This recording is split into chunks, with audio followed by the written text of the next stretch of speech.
In the autumn of 1983, in the desert outside Alamogordo, New Mexico, a line of trucks pulled up to a landfill. What they unloaded wasn't garbage, it was games. Hundreds of thousands of brand new video game cartridges still in their boxes. Consoles, cartridges of a game that, just a year earlier, was supposed to be the biggest title in the world. Workers crushed them flat with a steamroller. Then they poured concrete on top so no one could dig them back up. 11 years earlier, a machine in a California bar had choked on its own success. Jammed solid with quarters.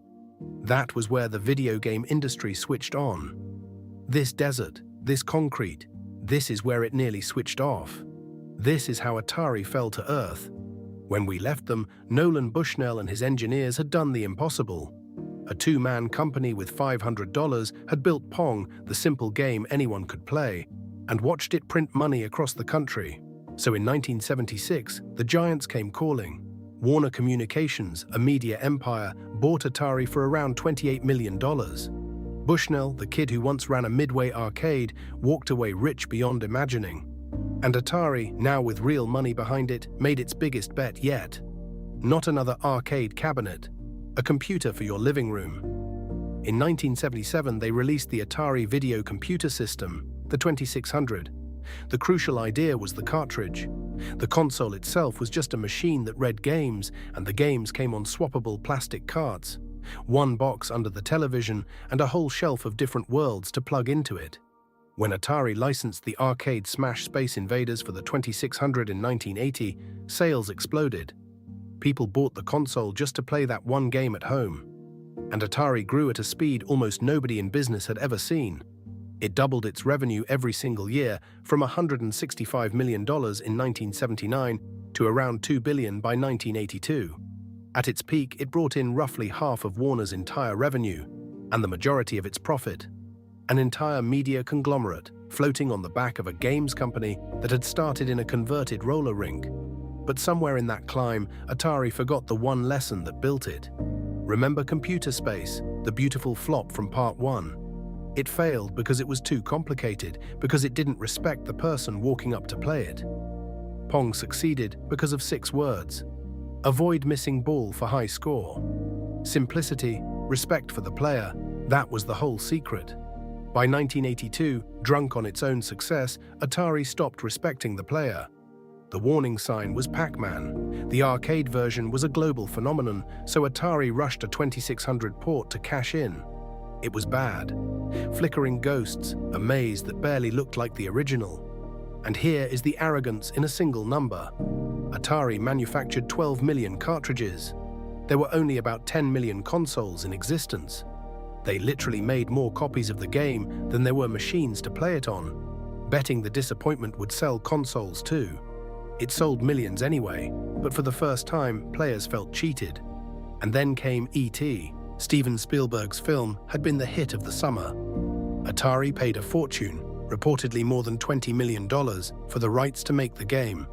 There was just one problem. To get it onto shelves for Christmas of 1982, they gave the designer, a talented engineer named Howard Scott Warshaw, almost no time. The popular account, told by Warshaw himself, is that he had roughly 5 weeks to design and build the entire thing. A game like that normally took months. He did the best anyone could in 5 weeks. It wasn't enough. The finished game was confusing.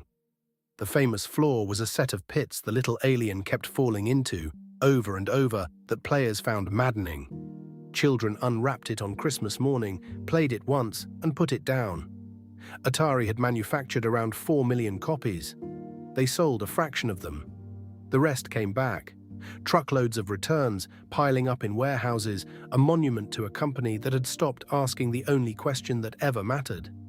Is this good enough for the person who's going to play it? E.T. didn't cause what happened next, but it became the face of it. Because Atari wasn't the only one. Its success had flooded the market. Dozens of companies were now pumping out cheap, terrible cartridges, all chasing the same easy money. Store shelves filled with junk. And shoppers, burned too many times, simply stopped trusting any of it. Why pay full price for a game that might be garbage? The whole market didn't decline, it collapsed. In 1983, the North American video game business fell off a cliff. Atari, the engine of Warner's profits, suddenly posted losses in the hundreds of millions of dollars. The number was so catastrophic, it dragged down Warner's entire stock. The company that had been the fastest growing in American history was now one of the fastest falling. Which brings us back to the desert. In September of 1983, Atari quietly sent its dead inventory, unsold cartridges and consoles, and all those returned copies of E.T. to a landfill in Alamogordo, New Mexico. They crushed it and sealed it under concrete. For 30 years it lived as a legend. The story sounded too perfect to be true, a company so ashamed of its failure that it buried the evidence in the desert at night. Skeptics said it never happened. And the honest version is more complicated. It was partly just a company dumping the contents of a plant it was shutting down. But in 2014, a film crew got permission to dig. And there, under the dirt and the concrete, exactly where the legend said it would be, they found them. E.T. cartridges, Pac-Man, hundreds of thousands of pieces of a fallen empire pulled back into the daylight. The legend was real after all. Atari itself survived in name. Warner broke it apart and sold the pieces in 1984.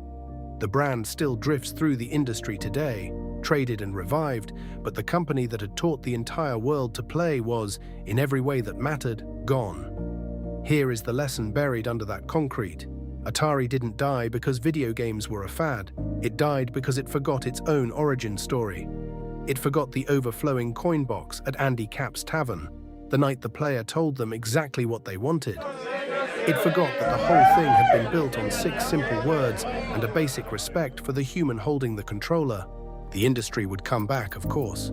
A few years later, a Japanese company named Nintendo would rebuild it from the ashes. By obsessing over quality, over the player, over the very things Atari had thrown away. But that, as they say, is the next part of the story.